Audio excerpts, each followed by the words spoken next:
Après une semaine de tension entre la SpaceX et la NASA, la situation a pris un tournant inattendu.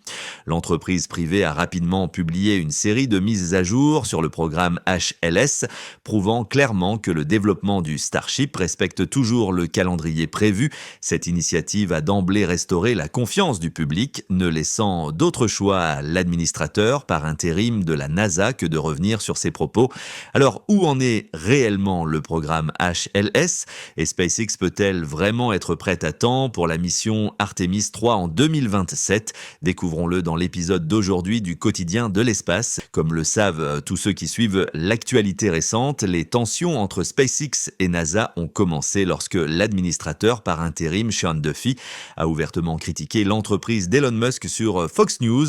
Il a soutenu que les progrès de SpaceX pourraient ne pas être assez rapides pour tenir les délais, craignant que les États-Unis ne perdent leur avance dans l'exploration lunaire face à la Chine. Certes, son inquiétude est légitime, mais le problème est qu'il a commis l'erreur de provoquer Elon Musk, notamment en impliquant Blue Origin dans la discussion et en suggérant même que la NASA devrait être fusionnée sous le département des transports.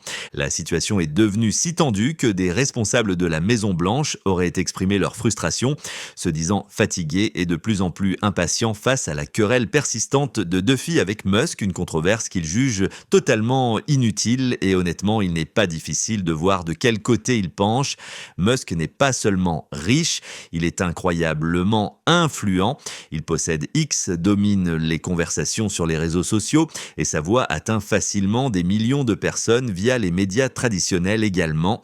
Avec une telle portée, Musk pourrait littéralement aider à façonner l'opinion publique à l'approche des élections de mi-mandat de 2026.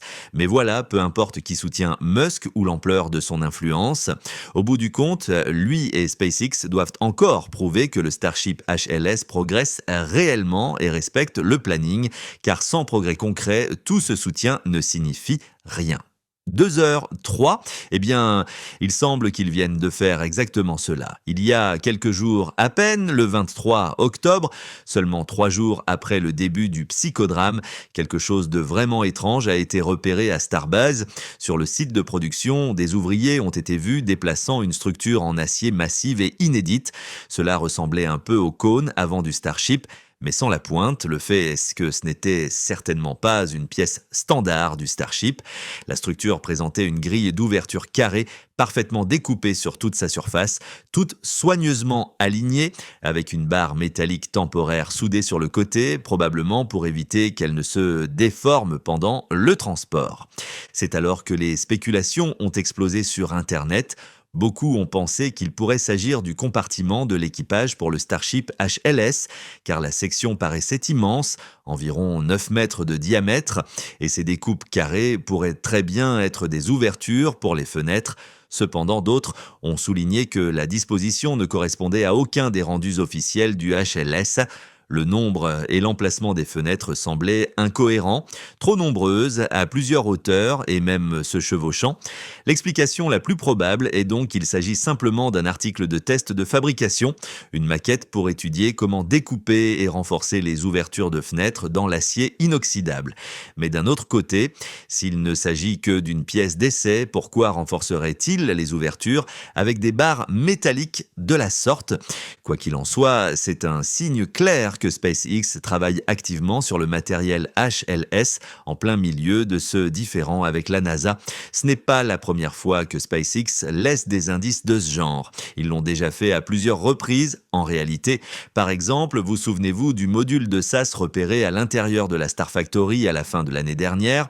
Il portait littéralement un panneau indiquant HLS Airlock. Le design semblait hyper moderne, compact et fonctionnel, manifestement conçu avec une approche raffinée sur la manière dont les astronautes accéderont à la surface lunaire. Ce même module est apparu presque identique à celui que l'on a vu intégré dans le cône du prototype HLS à Starbase en 2024. Et ça ne s'est pas arrêté là. Nous avons également vu ce qui ressemblait au siège de l'équipage HLS à l'intérieur de la Star Factory, des sièges qui ressemblent étroitement à ceux utilisés dans les capsules Crew Dragon. De plus, des tests d'ascenseurs antérieurs avaient déjà donné des indices sur la façon dont les astronautes se déplaceront entre la cabine du Starship et la surface de la Lune. Tout cela pointe vers une seule chose: SpaceX n'a pas du tout chômé sur le programme HLS. En fait, ils ont progressé discrètement et régulièrement, préparant peut-être une révélation majeure pour plus tard cette année. Il est tout à fait possible que SpaceX annonce l'achèvement du premier assemblage complet du HLS et commence à préparer un vol d'essai courant 2026. Après tout, l'assemblage d'un Starship n'est pas si long. Le vrai travail réside dans son optimisation pour la nouvelle version 3 du Super Heavy. Et oui, le HLS volera sur un booster Super Heavy. Le seul booster restant actuellement est le B-17. Il attend toujours sagement dans le Rocket Garden, inutilisé depuis que le vol 11 a décollé avec le booster 15 à la place. Pour une raison ou une autre, le B-17 a été écarté, ce qui rend son utilisation improbable pour le HLS. Le calendrier du HLS dépendra donc en partie de la rapidité avec laquelle SpaceX pourra déployer les boosters améliorés de la version 3. Ils devront également adapter la section arrière du HLS pour qu'elle s'ajuste à l'anneau de séparation à chaud nouvellement conçu du Super Heavy V3. Après tout, le HLS a été conçu en 2021 et beaucoup de choses ont changé depuis. Alors, à quoi ressemblera exactement le HLS ? Eh bien, il repose toujours sur la même base que le Starship, un corps en acier inoxydable d'environ 9 mètres de large et 50 mètres de haut une fois entièrement assemblé. Mais pour assurer une mission lunaire, il a été lourdement modifié. Les réservoirs de propergol sont allongés pour transporter beaucoup plus de méthane et d'oxygène liquide pour ces 6 moteurs Raptor principaux, probablement des Raptor 3 désormais, accompagnés de 12 propulseurs plus petits pour un atterrissage précis sur la surface irrégulière de la Lune. L'une des premières choses que vous remarquerez, c'est sa couleur. Contrairement aux Starships classiques, qui sont pour la plupart en acier nu, avec 18 000 tuiles de céramique noire, le HLS sera peint en blanc. Ce revêtement n'est pas seulement esthétique, c'est une couche réfléchissante spéciale, conçue pour renvoyer la lumière du soleil et éviter la surchauffe. C'est un point critique lors de missions de plusieurs mois, voire plusieurs années, à proximité de la Lune, où les températures diurnes peuvent atteindre 127 degrés Celsius. Sans atmosphère pour dissiper la chaleur, cette peinture blanche pourrait littéralement faire la différence entre la vie et la mort pour les systèmes embarqués. Une autre caractéristique marquante est la disposition des fenêtres. Le module d'équipage disposera de fenêtres rectangulaires ou carrées renforcées, conçues pour offrir aux astronautes la meilleure vue possible tout en les protégeant contre les impacts de micrométéorites. Il comprendra également des pieds d'atterrissage pliables, un ascenseur interne pour se déplacer entre la cabine et le sol lunaire, ainsi que de grands panneaux solaires rotatifs pour maintenir l'alimentation électrique.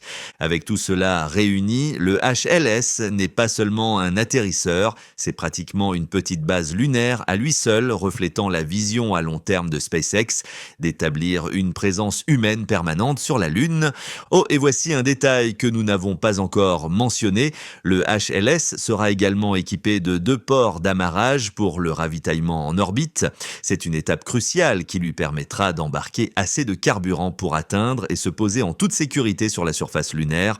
Mais ce n'est pas une mince affaire. SpaceX devra prouver qu'ils peuvent accomplir ce qui n'a jamais été fait à cette échelle auparavant, transférer des tonnes de carburant cryogénique entre 2 vaisseaux massifs en orbite. C'est l'un des plus grands défis techniques qu'il reste à relever et cela déterminera le déroulement de l'année prochaine pour l'entreprise. Et si Artemis 3 pourra réellement décoller en 2027. Et devinez quoi ? SpaceX vient de nous donner un indice sur le moment où il prévoit de tenter ce premier test de ravitaillement orbital. Cela est devenu clair lorsque des ingénieurs à Starbase ont été aperçus travaillant sur le Ship 39, le tout premier véhicule Starship V3. À l'intérieur du Mega Bay 1, les caméras sur place ont accidentellement filmé quelque chose d'inhabituel, 2 ports étranges intégrés dans la section du cône avant. Ils sont situés assez bas sur la structure et cette fois, ce n'est pas une simple spéculation. Ils font bel et bien partie du système de ravitaillement en orbite. Leur apparition concorde parfaitement avec la transition de SpaceX vers la version 3 du Starship qui définira la prochaine phase majeure en 2026. Pas plus tard que le mois dernier, Elon Musk lui-même l'a confirmé en déclarant « SpaceX effectuera plusieurs ravitaillements orbitaux l'année prochaine avec le Starship V3 ». Il a ajouté « Comme nous nous amarrons simplement à nous-mêmes, c'est un problème beaucoup plus simple que de s'amarrer à la station spatiale, ce que SpaceX fait déjà plusieurs fois par an. Alors oui, aucun doute là-dessus, les 2 nouveaux ports sur le Ship 39 signifient que SpaceX prépare une mission audacieuse de ravitaillement orbital pour l'année prochaine.